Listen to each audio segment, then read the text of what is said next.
आप सभी भाई बहनों का आज की आध्यात्मिक चर्चा में बहुत बहुत स्वागत है।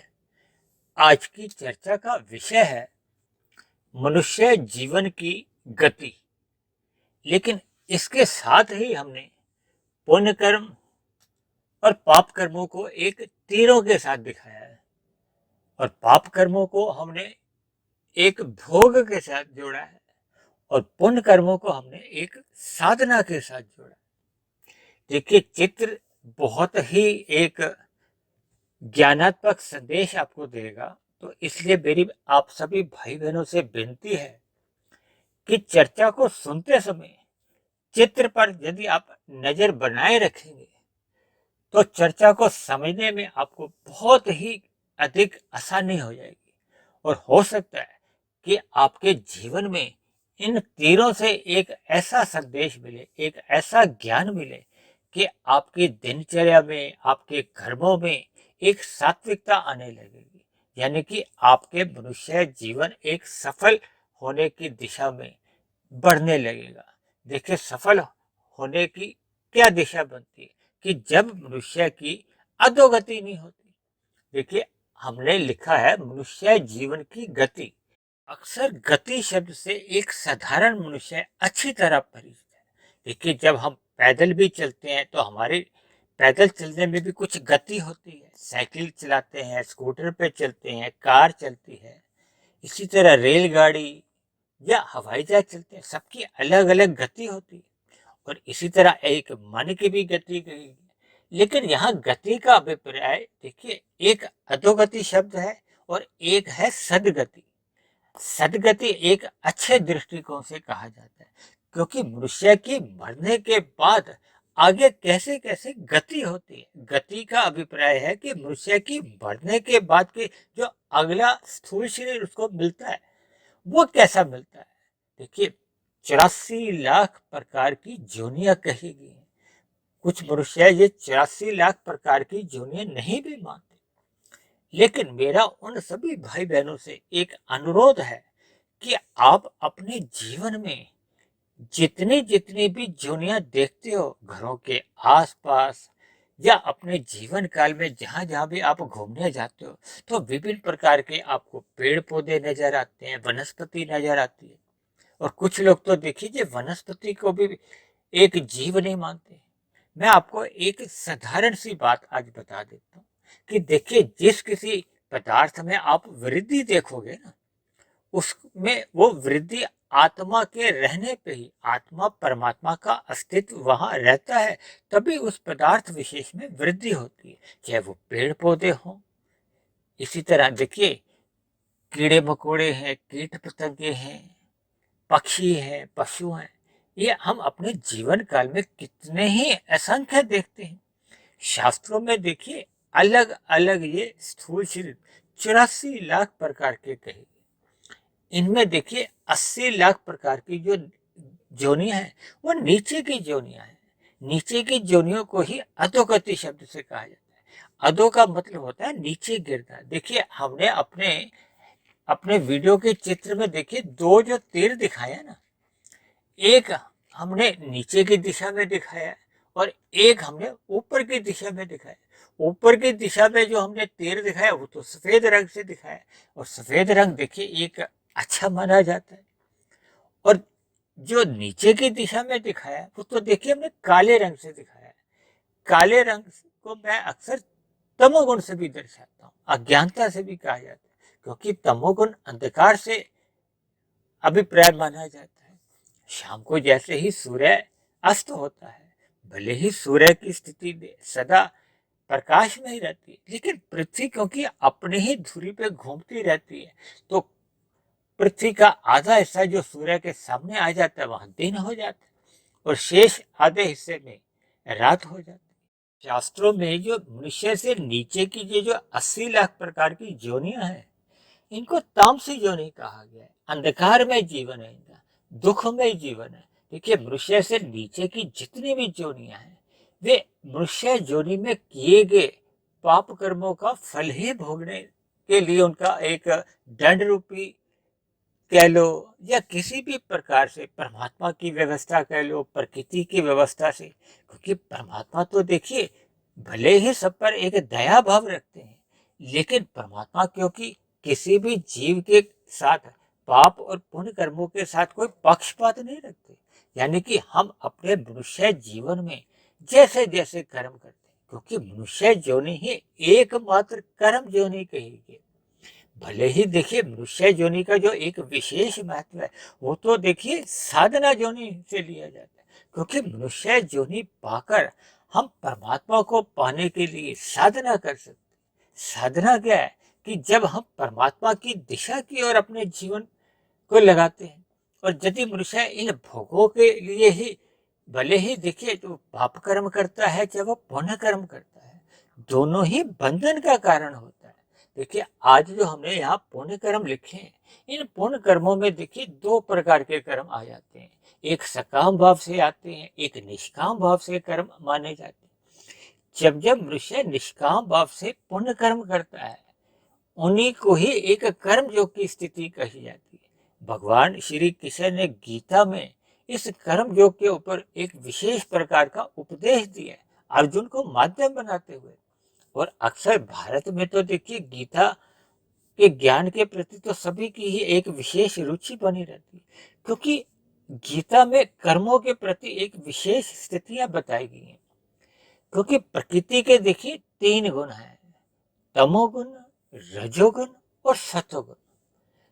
तमोगुण से 10 गुना अच्छा शास्त्रों में ही कहा गया रजोगुण की स्थिति होती है। रजोगुण से भी 10 गुना अच्छी स्थिति सत्वगुण की मानी जाती है। और इसी आधार पर मैंने अपनी चर्चाओं में एक सूत्र दिया है। इस सूत्र के आधार पर मैं सत्वगुण से भी 10 गुना अच्छा विशुद्ध सत्वगुण को मानता हूँ, जो कि मैं परमात्मा के लिए कहता हूँ। देखिए ये शब्द वैसे आत्मा के लिए भी कहा जा सकता है, क्योंकि जब जब मनुष्य योनि के मरने पे यदि आत्मा की एक सदगति हो जाती है, देखिए वैसे सदगति दो अर्थों में भी ली जाती है। जब मनुष्य की मरने के बाद अधोगति नहीं होती, यानी कि नीचे की योनियों में जन्म नहीं लेना पड़ता, क्योंकि नीचे की योनि तो देखिए दंड रूप में होती है। और यदि मनुष्य मरने के बाद पुनः मनुष्य योनि की प्राप्ति कर लेता है तो ये भी एक सदगति के बराबर ही है। और यदि मनुष्य मरने के बाद ऊपर की योनियों में जाने की इच्छा रखता है, देखिए इच्छा रखने के लिए हमारे पास साथ में एक योग्यता भी होनी चाहिए। यानी कि जब हमारे संचित कर्मों में पुण्य कर्मों की अधिकता होती है, जैसे पुण्य कर्मों की हमारे 70% है और पाप कर्म केवल 30% थे, तो ऐसे ही ये जितना अधिक अनुपात होता है तो फिर ऊपर की योनियों में जाने की अगर इच्छा रही होती है तो फिर ऊपर की योनियों में भी जन्म मिल जाता है। और ऊपर की योनियों को भी देखिए सदगति कह दिया जाता है। लेकिन मैं अक्सर जो सदगति का अभिप्राय लेता हूँ वो लेता हूँ कि जब मनुष्य मरने के बाद उसकी मायातीत की स्थिति हो जाती है, यानी कि उसका जो जन्म मरण का जो 84 लाख योनियों में जन्म मरण है वो समाप्त हो जाता है। समाप्त होने का अभिप्राय है कि जब स्थूल शरीर के रहते रहते मनुष्य अपना सूक्ष्म शरीर और कारण शरीर समाप्त कर लेते हैं, क्योंकि आपके हमारे देखिए एक शरीर नहीं है। अक्सर एक साधारण मनुष्य है जो सत्संग करते नहीं है या गहरे तल पर सत्संग नहीं करते या शास्त्रों का अध्ययन नहीं करते, अक्सर ऐसे मनुष्यों को सूक्ष्म शरीर और कारण शरीर का कोई विशेष ज्ञान नहीं होता। भले ही एक साधारण मनुष्य मन बुद्धि का अक्सर शब्दों का इस्तेमाल करता है, लेकिन इन सभी जो सूक्ष्म शरीर और कारण शरीर का जो एक तात्विक ज्ञान होता है, तत्व रूपी ज्ञान होता है, उसका उनको कोई विशेष अर्थ ज्ञान पूर्वक समझ में नहीं आते, क्योंकि ये सूक्ष्म विषय होते। जैसा कि आप सभी भाई बहन इस बात से परिचित ही हैं कि हमारा ये आध्यात्मिक ज्ञानात्मक चैनल है। इस आध्यात्मिक ज्ञानात्मक चैनल में जो अब तक हमने तकरीबन 610 के आसपास जो वीडियो बनाई है, ये सभी के सभी वीडियो वेद, शास्त्र, उपनिषद, पुराण, गीता, इन सभी का जो एक सूक्ष्म तत्वों का ज्ञान होता है। देखिए 3 ही तत्व शास्त्रों में बताए गए, भगवान और एक आत्मा, ये दोनों चेतन तत्व हैं। और एक तीसरा तत्व है माया। माया को ही देखिए इन गुणों से संबोधित किया जाता है, तमोगुण, रजोगुण और सतोगुण। इन गुणों को कह लो, जब माया कह लो, जब प्रकृति का नाम दे दो, वो एक ही बात होती है।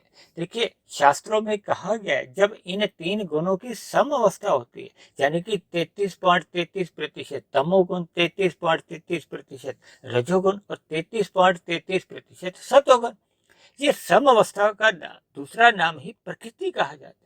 और परमात्मा की ब्रह्म शक्ति द्वारा इसमें जब एक विस्तार किया जाता है, विषमता लाई जाती है, क्योंकि ये जो प्रकृति के तीन गुण है, भले ही ये नित्य बने रहते हैं, जैसे आत्मा नित्य है, भगवान नित्य है, लेकिन ये आत्मा और परमात्मा ये तो चेतन तत्व है, जबकि ये जो गुण है, तमोगुण, रजोगुण और सतोगुण, ये अपने आप में एक जड़ कहलाते हैं। जड़ में अपने आप कोई क्रिया नहीं होती, उस पर क्रिया किसी चेतन शक्ति द्वारा होती है। जैसे देखिए आपके हमारे घरों में विभिन्न प्रकार के यंत्र हैं, मिक्सी है, वॉशिंग मशीन है, माइक्रोवेव ओवन है, फ्रिज है, गीजर है, ये सभी यंत्र हैं। इसी तरह इन तीन गुणों को भी आप एक यंत्र की संज्ञा दे सकते हो। जैसे आपके हमारे घरों में जब एक चेतन तत्व आ जाता है, तो फिर वो यंत्रों में एक आप क्रिया देखते हो, और क्रिया किस आधार पे होती है, जैसा जैसा उनका स्वभाव होता है। फ्रिज का स्वभाव क्या है, जैसे ही उसमें प्रवाह आता है तो उसमें पानी रखो तो क्या हो जाता है, बर्फ जम जाती है, पानी ठंडा हो जाता है। और वही अगर गीजर में आप पानी गर्म करते हो, क्योंकि गीजर का स्वभाव क्या है, पानी को गर्म करना, यानी कि बिजली का प्रवाह तो देखिए दोनों ही यंत्र में एक समान है। क्योंकि आपके हमारे घर में कोई अलग अलग बिजली थोड़ी आती है, कि बिजली तो देखिए एक ही मानी गई है ना। इसी तरह जड़ तंत्र में जब भी कोई क्रिया आप देखते हो, तो वो चेतन तत्व द्वारा ही होती है। इसी तरह देखिए ये जो हम स्कूटर कार चलाते हैं, ये कौन चलाता है, आप और हम चलाते हैं ना। और आप और हम देखिए जब जब हमारे शरीर एक आत्मा युक्त होते हैं तभी हम चला पाते हैं ना। यदि किसी की मृत्यु हो जाए और शरीर को कार पर बैठा दो, तो वो तो देखिए कार को एक गति नहीं दे सकता, यानी कि उसके द्वारा कार नहीं चलती। यानी कि जड़ यंत्र में क्रिया लाने के लिए एक चेतन तत्व की जरूरत होती है। इसको एक मूल रूप से आप ज्ञान समझ लो, यानी कि ये प्रकृति के तीन गुणों में परमात्मा की एक ब्रह्म शक्ति द्वारा जब विषमता लाई जाती है, तो फिर ये प्रकृति का एक विस्तार होता है। शास्त्रों में तो इसको ही विकृति कहा जाता है। जबकि एक साधारण मनुष्य है, मोटे बुद्धि के स्तर पर तो देखिए ये पृथ्वी, जल, अग्नि, वायु, आकाश तक ही पृथ्वी मानता है, और इसी को जो जितना उसको नजर आता है दूर तक, वो सारा का सारा ये पृथ्वी, जल, अग्नि, वायु, आकाश ही मान लेता है। जबकि शास्त्रों में देखिए इन तीन गुणों से 23 तत्वों का एक विस्तार कहा गया। देखिए इन पर हम विस्तार से चर्चा करते रहते हैं, लेकिन आज क्योंकि हमारा विषय केवल पाप और पुण्य कर्मों की, ये जो एक हमने तीर दिखाए हैं, ये तीर ही देखिए सदगति की ओर, यानी कि एक अधोगति से बचाने का एक इशारा करते हैं। और जो नीचे काले रंग से तीर जा रहे हैं, ये एक अधोगति का इशारा करते हैं। यानी कि मनुष्य अपने जीवन में जब जब तमोगुण का अधिक संग करता है, शास्त्रों में कहा गया है, देखिए पुण्य कर्म भी दो प्रकार के होते हैं। एक पुण्य कर्म राजसी माने जाते हैं, एक सात्विक माने जाते हैं। इन दो प्रकार के जो पुण्य कर्म है, ये दोनों ही सकाम भाव से समझे जाते हैं। हालांकि रजोगुण से सात्विक कर्म, पुण्य कर्म अच्छे माने जाते हैं, क्योंकि रजोगुण में तो जब हम पुण्य कर्म करते हैं, तो वो हम अपने सुख के लिए ही करते हैं। तो अन्य जीवों को भले ही हम पीड़ा नहीं देते, लेकिन अन्य जीवों को सुख देने की भी हमारी कोई इच्छा नहीं रहती, केवल अपने सुख पर ही हमारी नजर बनी रहती। इसी तरह सात्विक पुण्य कर्म के हैं, वो सतोगुण में रह के किए जाते हैं। जब जब हम देखिए सत्संग करते हैं, परोपकार के कार्य करते हैं, अन्य जीवों के सुखों का पहले एक ध्यान रखते हैं, उनको पहले महत्व देते हैं कि अन्य जीवों का भी भला हो, भले ही वो अन्य मनुष्य हो या अन्य जीव जंतु हो या पक्षी हो, फिर उसके बदले में हमें भी सुख मिले, यानी कि सुख पाने की इच्छा वहां भी बनी रहती। तो ये भी पुण्य कर्म एक ऊंचे श्रेणी के माने जाते। इसी तरह एक पुण्य कर्म माने जाते हैं निष्काम भाव से, जिसमें भगवान श्री कृष्ण ने गीता में अर्जुन को उपदेश दिया कि हम सभी भाई बहनों को अपने जीवन में निष्काम भाव से कर्म करने चाहिए, अपने कर्तव्य समझ गए, यानी कि हमें फल की इच्छा नहीं रखनी।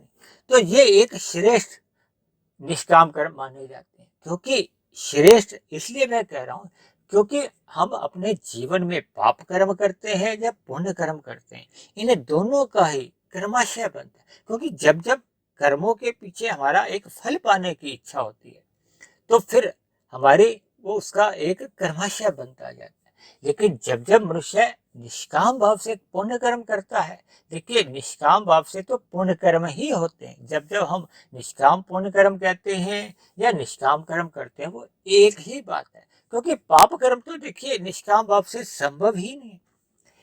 ये निष्काम भाव से जब मनुष्य कर्म करने लगता है, तो फिर उसकी आध्यात्मिक यात्रा आरंभ होती है। आध्यात्मिक यात्रा क्या है? जब मनुष्य सतोगुण में अपने आप को स्थित कर लेता है। देखिए 3 गुण है, तमोगुण, रजोगुण और सतोगुण।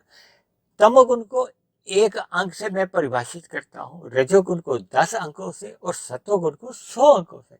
और इसी आधार को आगे ले जाते हुए मैं परमात्मा के लिए, क्योंकि विशुद्ध सतोगुण हमने कहा है, तो परमात्मा को मैं 1000 अंकों से दिखाता हूँ।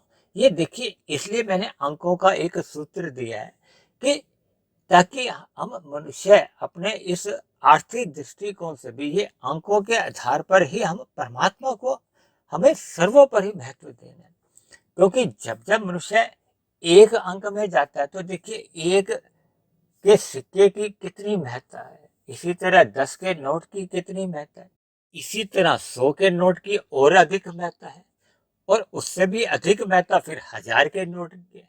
देखिए आज से 15-17 वर्ष पहले ये मैंने एक सूत्र बनाया था, ताकि एक साधारण मनुष्य लाभ हानि को भी दिमाग में रखते हुए परमात्मा की ओर अपनी आध्यात्मिक यात्रा आरंभ करे। क्योंकि 1000 का नोट के साथ ही मैंने परमात्मा को एक समझाने के लिए एक दृष्टांत दिया था, और ये दृष्टांत देने से आपको हमें बात एक मोटे स्तर पर भी समझ में आ जाती है। आजकल तो देखिए 1000 का नोट नहीं है, तो आप उसको चाहे 2000 का नोट समझो। यानी कि परमात्मा को हमने एक सर्वोपरि महत्व देना है। क्योंकि मनुष्य योनि देखिए भोग योनि नहीं है। वैसे तो हम देखिए अपने जीवन में सुख दुख भोगते ही हैं, लेकिन मनुष्य योनि को शास्त्रों में कर्म योनि के नाम से कहा गया है, साधना योनि के नाम से कहा गया है। इसलिए मैं मनुष्य योनि को एक राजा योनि कहता हूँ। राजा योनि इसलिए कि अन्य योनियों के मुकाबले में मनुष्य योनि एक सर्वश्रेष्ठ योनि है। क्योंकि आपको हमें एक साधना करने का भी एक अवसर मिलता है। देखिए पुण्य कर्म पाप कर्मों से बहुत अच्छे हैं, ये अभी हमने पहले भी कहा था। तो मनुष्य को पाप कर्मों से तो देखिए फिर बचना चाहिए। ये मनुष्य पाप कर्म करता क्यों है, इसके पीछे भी जब आप थोड़ा शोध करोगे, तो आप पाओगे कि मनुष्य की जब जब विषय भोगों के प्रति एक रुचि होती है। ये विषय भोग क्या है? देखिए गंध, रस, रूप, स्पर्श और शब्द। ये जो आपके हमारे जो स्थूल शरीर बने हैं ना, वो है पृथ्वी, जल, अग्नि, वायु, आकाश के। सभी के ही इसी 5 स्थूल तत्वों का एक सर्जन है। तो इन स्थूल तत्वों के पीछे जो शास्त्रों में सूक्ष्म तत्व कहा गया है, या जिसको आप कारण भी समझ सकते हो, कि वो है आपके हमारे भोग विषय। हमारे भोग विषयों के कारण ही देखिए एक शिशु का एक निर्माण होता है, सर्जन होता है, एक गर्भावस्था की स्थिति बनती है। यानी कि ये जो जितने भी जन्म होते हैं मनुष्य योनि में, इनके पीछे जो आधार है, ये वो सूक्ष्म तत्व ही माने जाते हैं। ये भी शास्त्रों में देखिए तामसी ही कहा गया। ये आपके हमारे ये जितने भी भोग विषय हैं, इनको राजसी नहीं कहा गया, इनको सात्विक नहीं कहा गया, शास्त्रों में इसको तामसी कहा गया है। और इसी तरह आपके हमारे जो स्थूल शरीर है, वो भी तामसी कहलाते हैं। लेकिन मनुष्य जब जब इन संसारी आकर्षणों में आकर्षित होता जाता है, तो ये उसका एक रजोगुण गिना जाता है। यानी कि जब जब हम अपने स्थूल शरीर की आवश्यकताओं से आगे बढ़ते हुए इन विषय भोगों में रुचि लेने लगते हैं, कि अब हमें ये भी भोग मिले, अब ये भी भोग मिले, यानी हम इन 5 विषयों की गलियों में ही एक डूबने लगते हैं। डूबने का मतलब है कि हम मर्यादा से अधिक इन भोगों का संग करते हैं। जब भोगों का अधिक संग होता है तो मनुष्य फिर प्रमाद में आने लगता है। आपने देखा होगा कि जब जब आप इतवार को या ब्याह शादियों में या किसी समारोह में जब आवश्यकता से अधिक खाना पीना यानी कि राजसी भोजन हम खा लेते हैं तो फिर आप और हम थोड़ा अचेत अवस्था में आते हैं, प्रमाद की स्थिति बनने लगती है। प्रमाद की स्थिति बनने पे फिर सहज ही मनुष्य आराम की स्थिति में जाना चाहता है, आलस्य आ जाता है। तब ऐसी स्थिति में देखिए फिर वो उसका रजोगुण कमजोर होने लगता है। इन सभी प्रवृत्तियों के कारण फिर वो तमोगुण का आगमन होने लगता है। जब जब मनुष्य इन विषय भोगों को भोगने का एक व्यसनी बन जाता है तो फिर उसके लिए जब वो एक राजसी कर्म कर नहीं पाता तो ऐसे स्थिति में मनुष्य पाप कर्मों का सहारा लेता है। पाप कर्म क्या माने जाते हैं? तामसी। इसीलिए मैंने देखी काले रंग से जो तीर दिखाए हैं ना वो उसके पीछे का कारण क्या है? भोग हमारे कारण होते हैं। मनुष्य अन्य जीवों के साथ छल कपट ठगी हेरा फेरी जैसे चतुराइयां करने लगता है और कलयुग में तो देखिए हत्या जैसे अपराध भी देखे जाते हैं और ये जो बलात्कार जैसे अपराध होते हैं इनके पीछे भी देखिए ये भोग विषय ही होते हैं। यानी कि मनुष्य अपने भोग विषयों को जब अनियंत्रित कर लेता है। अनियंत्रित कब होते हैं? कि जब हम सत्संग नहीं करते, ज्ञानमय स्थिति में नहीं रहते। भगवान श्री कृष्ण ने अर्जुन के रथ को अपने हाथों में उसकी लगाम को लिया था। ये लगाम क्या है? ये जो आपके हमारे 5 घोड़े भगवान ने वहां गीता में दिखाए हैं ना, ये हमारे 5 भोग्य विषय हैं। ये जब अनियंत्रित हो जाते हैं तो मनुष्य का जीवन, मनुष्य कौन है? देखिए वो जो एक उस पर रथी है, जो उस पर एक यात्री बैठा हुआ है, उसका फिर जीवन गलत दिशा में चले जाता है। इसीलिए कहा गया है, देखिए भगवान ने उसकी लगाम अपने हाथों में लिए। इसका अभिप्राय क्या है? कि हमें अपने जीवन को परमात्मा की शरणागत में अपना जीवन व्यतीत करना चाहिए। जब जब हम 1000 अंकों से जुड़ते हैं, विशुद्ध सतोगुणी सत्ता से जुड़ते हैं, यानी कि अपने जीवन की लगाम परमात्मा के हाथों में दे देते हैं, परमात्मा की शरणागति होते हुए शास्त्रों में जैसे जैसे कर्म कहे गए, क्योंकि शास्त्रों में देखिए विधि विधान निषेध शब्द का प्रयोग होता है। विधि विधान के अनुसार जब जब मनुष्य कर्म करता है ऐसे सभी कर्म पुण्य कर्म श्रेणी में आते हैं। और जब जब मनुष्य निषेध कर्म करता है, अब देखिए जो मनुष्य मांसाहार का सेवन करते हैं, अन्य जीवों के साथ अन्याय करते हैं, हत्या होती है, भले ही देखिए मांसाहार का सेवन करने वाले प्रत्यक्ष रूप से वो उन पशु पक्षियों की हत्या नहीं करते, लेकिन इस क्रिया के दौरान जो जो देखिए हत्या करने वाला है, चाहे उसको बनाने वाला है, चाहे वितरण करने वाला है और खाने वाला, सभी एक अनुपात में सबका पाप कर्मों का एक कर्माशय बढ़ता है। और देखिए एक बात और मैं बता दूं कि पुण्य कर्म कभी भी पाप कर्मों के कर्माशय को घटा नहीं सकते। दोनों समांतर अपनी स्थिति में बने रहते हैं। या दूसरे अर्थों में आप ये भी कह लो कि पुण्य कर्म करने से पाप कर्म घटते नहीं है। कुछ लोगों को ऐसा भ्रम हो जाता है। ये अलग बात है कि देखिए पुण्य कर्म होने से आपके हमारे जीवन में अच्छा कर्माशय बनता है। फिर जैसा जैसा क्योंकि कर्माशय बनता है वैसे वैसे आपके हमारे कार्य शरीर में संस्कार बनते हैं और जैसे जैसे संस्कार बनते हैं फिर वैसे वैसे ही हमारे मन बुद्धि में यानी कि सूक्ष्म शरीर में फुर्ने उठते हैं। क्योंकि आपके हमारे जो कर्म है वो तो अक्सर स्थूल शरीर की कर्मेंद्रियों द्वारा ही होते हैं। ये जो 3 शरीर है आपके हमारे, स्थूल शरीर, सूक्ष्म शरीर और कार्य शरीर, इनका ये जो एक आपस में संबंध है जिस पर अक्सर हमारी चर्चाएं होती हैं, ये एक ऐसा संबंध है कि जैसे जैसे आपके हमारे संस्कार बन जाते हैं वो संस्कार पुनः हमारे मन बुद्धि को प्रेरित करते हैं, फुर्ने जगाते हैं, विचार लाते हैं और वो विचार यानी मन फिर अपनी कर्मेंद्रियों को दिशा निर्देश देता है और कभी कभी तो देखिए बाध्य भी कर देता है। ये जो मनुष्य कुछ जो पाप कर्म हर रोज ही करते रहते हैं वो उनका पाप कर्म करने का स्वभाव बनता जाता है। लेकिन हम स्वभाववश करते हैं या किसी कारणवश पाप कर्म करते हैं, देखिए इन सभी का कर्माशय तो बनता ही। स्वभाववश क्या है कि मनुष्य उन कर्मों को अधिक तेजी से करता रहता है। देखिए, क्योंकि स्वभाव यदि पुण्य कर्मों का बन गया है, और पुण्य कर्मों का स्वभाव कब बनता है? जब मनुष्य परमात्मा की शरणागति में रहता है, सत्संग करता रहता है, गुरु के आदेशानुसार अपने जीवन को एक व्यवस्थित दिशा देता है, तो फिर उसकी देखिए पुण्य कर्म होने से ये ऊपर की दिशा बनने लगती है, यानी कि हम ऊंचाइयों की ओर जाने लगते हैं। और जैसे जैसे हम ऊंचाइयों की ओर जाने लगते हैं, तो फिर आपके हमारे ये निष्काम भाव से पुण्य कर्म आरंभ हो जाते हैं, जो साधना का एक मूल आधार होते हैं। जैसे जैसे हम सतोगुण में स्थित होकर विशुद्ध सतोगुण की आध्यात्मिक यात्रा आरंभ करते हैं, और ये आध्यात्मिक यात्रा केवल और केवल मनुष्य योनि में ही संभव है। यानी स्थूल शरीर के रहते रहते हम ये जितनी आध्यात्मिक यात्रा कर लेते हैं, यानी कि जितनी भी उन्नति हम कर लेते हैं, ये सुरक्षित मानी जाती है। मरने के बाद फिर हमें अधोगति से बचाती है, क्योंकि जब जब हम पुण्य कर्म अधिक करते हैं, तो फिर हमारे संचित कर्मों में पाप कर्मों की न्यूनता बनने लगती है, क्योंकि पुण्य कर्म अधिक होने से उनका अनुपात अधिक हो जाता है।